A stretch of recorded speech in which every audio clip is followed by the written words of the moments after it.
Değerli izləyicilər, videonu bəyənib kanala abunə olun ki, hər kəs son xəbərlərdən anında məlumatlansın.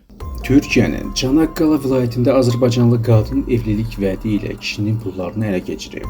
Yerli mediaya istinadla məlumata görə, istintaq nəticəsində müəyyən edilib ki, hətta televiziya proqramlarından birində də müzakirə olunan bu hadisə özünü bir şəxs kimi təqdim edən şəxs əslində Azərbaycan vətəndaşı imiş.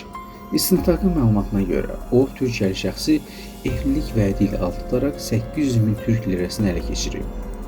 Xaricə qaçmağa cəhd etdiyi vaxt Erzurum şəhərində saxlanılan həmin şəxs iyunun 24-də məhkəmə qarşısına çıxarılıb və barəsində həbs qəti imkan tədbiri seçilib. Hadisə ilə əlaqəli olduğu və vasitəçilik etdiyi müəyyən edilən digər şübhəli şəxs isə Lapseksi qəsəbəsində tutulub. O da iyunun 24-də məhkəməyə çıxarılaraq həbs edilir. İstintaq hadisəsilə bağlı araşdırmalar davam etdirilir.